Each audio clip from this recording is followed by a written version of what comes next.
Now to a CBS4 I-Team investigation. Tonight our story is about a potential threat to your safety, your security, and your privacy. The CBS4 I-Team discovered a device touted by its inventor as a way to save you the hassles of flying.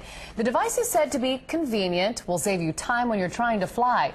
But CBS4 I-Team investigator Stephen Stock found out the convenience comes with a big price, and we're not talking about dollars. We're talking about your rights.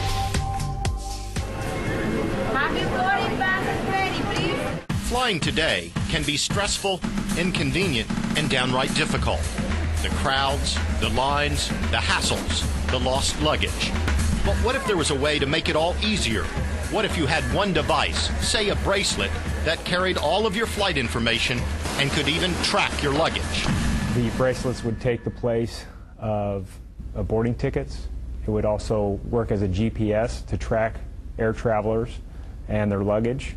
Jeffrey Denning is a former U.S. Air Marshal. He says you would use this bracelet in place of a boarding pass, but the government would use it for something else.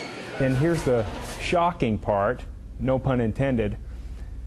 If the passenger acts up, it would shock and immobilize them. That's right. If the flight crew decides that you're getting out of control or posing a threat, they could simply press a button, shocking and incapacitating you.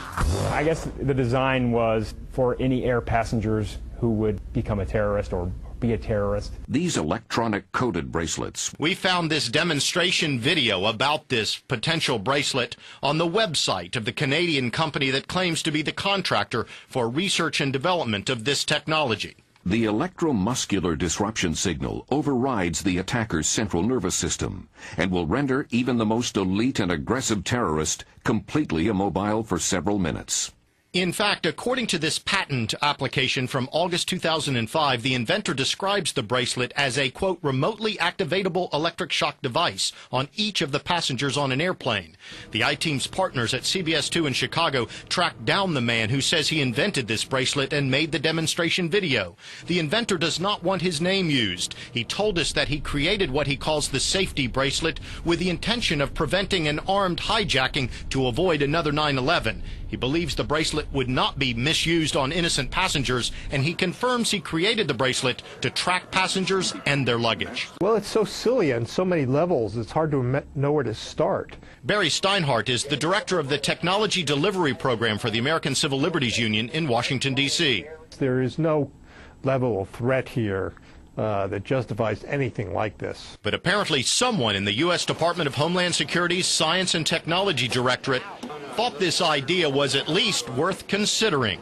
These two letters sent from DHS to the inventor back in 2006 state, quote, "We have been interested in the reusable security bracelet idea you told me about, and it is conceivable to envision a use to improve air security on passenger planes." When you got this letter, what was your first reaction? You can't do that.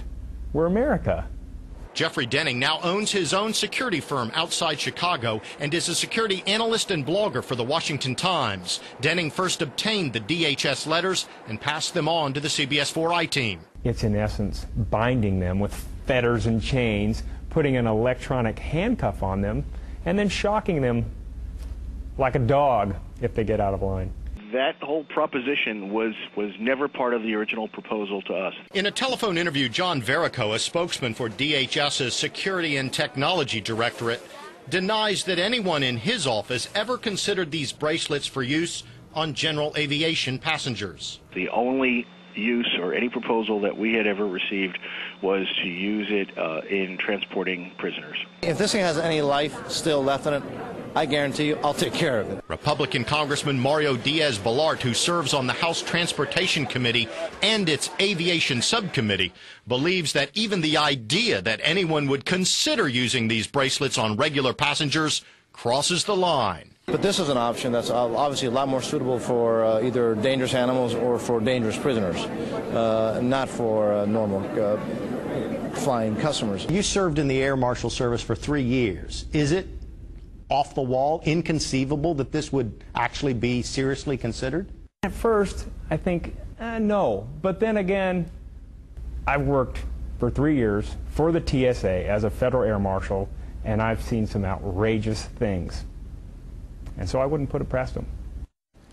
We discovered that there has been a lot of chat on the web about this bracelet idea, and there have even been death threats against some of the major players involved in this story. As for his part, Jeffrey Denning says he quit the U.S. Air Marshal Service because of, quote, gross mismanagement. Guys? It's fascinating, Stephen. Now, this bracelet, would it be impossible to take off? Well, that's one of the critics' contention, that you could, if you were a bad guy, you could just pull it all off, and so only innocent people would be affected. And it would probably take them forever to figure out who it is that they have to shock. Absolutely, and people could be shocked in the meantime. Unbelievable. All right, thanks, Stephen. You bet.